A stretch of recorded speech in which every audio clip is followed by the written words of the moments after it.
Doctor Rafael Nieto, ex precandidato presidencial, ex viceministro, muchas gracias por acompañarnos esta mañana en la W. Lucas, muy buenos días para ustedes y para todos en la mesa de trabajo y los oyentes de la W. Bueno, doctor Nieto, ¿usted cómo ve la posibilidad de esa foto que planteó el expresidente Juan Manuel Santos, una foto de Uribe y de Santos dándose la mano?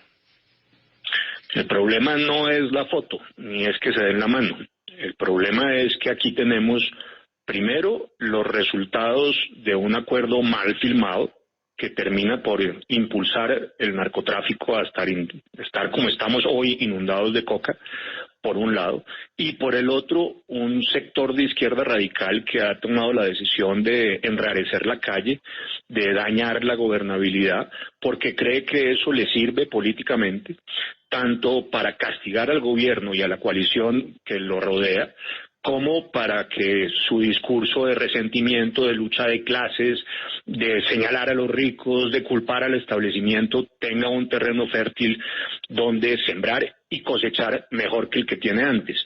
Yo no tengo la menor duda de que aquí hay un sector de izquierda radical, Lucas, que está apostando a que haya más micro y pequeños empresarios quebrados, a que haya más desabastecimiento, inflación, más desempleo y más pobreza, porque están convencidos en su lógica de la lucha de clases que entre más pobres y más desempleados haya, más posibilidades políticas tienen y más posibilidades tiene una candidatura de corte populista.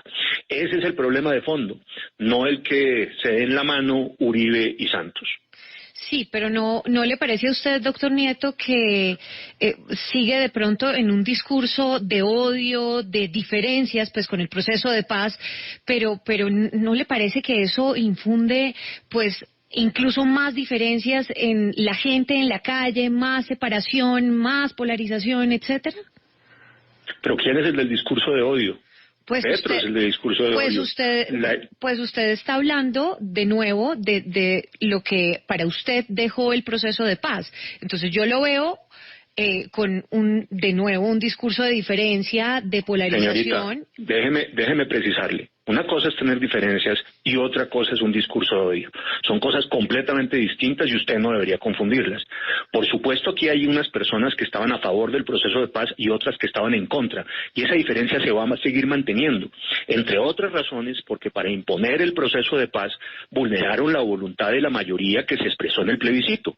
Hay quienes piensan como usted que eso hay que olvidarlo. Y hay quienes piensan como usted que cuando uno lo recuerda está diciendo un discurso de odio. Eso es completamente equivocado. Aquí simplemente hay que reconocer unas diferencias, pero sobre todo y más allá de las diferencias y de quién votó sí o no al plebiscito, lo que tendríamos que ser capaces todos es de mirar de la implementación de ese acuerdo qué sirvió y qué no. Y yo lo que estoy señalando es que en ese punto específico del narcotráfico, el asunto quedó mal acordado y que eso ha traído como consecuencia lo que tenemos hoy, que es que en un país está inundado de coca. Eso no tiene nada que ver con el discurso de odio que usted está señalando. Discurso de odio es el de la izquierda, que está señalando sistemáticamente a quienes nos oponemos a esa filosofía política como si fuésemos los que atacamos la democracia, vulneramos la Constitución, etcétera, etcétera, etcétera. Ese sí es un discurso de odio, porque entre otras cosas la filosofía política que mueve ese discurso es esa, una filosofía política de odio. Yo me imagino que usted ha estudiado algo de marxismo y sabe en qué se fundamenta y cómo se construye la lucha de clases y ese ejercicio del uso del odio como un instrumento para poner a un sector de la población en contra de otro y por esa vía llegar al poder. Luego, su posición de señalarnos a nosotros que tenemos diferencias con lo que pasó antes y que estamos mostrando las consecuencias y que creemos que esas consecuencias afectan la situación actual, de que somos nosotros los que tenemos discurso de odio, le digo con franqueza, es francamente inaceptable. Aquí tenemos que ser capaces, repito, de reconocer lo bueno y lo malo que haya dejado ese proceso, en un ejercicio en el cual no se nos impida a nosotros que teníamos en su momento profundas diferencias con ese acuerdo pactado, que las señalemos y que señalemos también cuáles son las consecuencias. Ahora, repito, el proceso de paz no tiene que ver en este caso concreto con la situación con la que estamos viviendo. ¿Usted cree que es el proceso de paz lo que tiene que ver con el Comité Nacional de Paro? Es más, se lo voy a poner de otra manera. ¿Usted cree que lo que ocurre en relación con la situación socioeconómica del país que nos dejó la pandemia, más desempleo y más pobreza, tiene que ver con el Comité Nacional de Paro? Si usted cree eso, está equivocada, porque bastaría mirar lo que pasó en noviembre del 2019, que fue el primer laboratorio de esto que ahora estamos viviendo, donde 5 meses, casi 6, antes de la pandemia, tenían el mismo discurso y además las mismas tácticas. Aquí el propósito no es conseguir una mejor situación socioeconómica en el país. Aquí el propósito del Comité Nacional del Paro no es que podamos ser exitosos en la lucha contra el desempleo y la pobreza.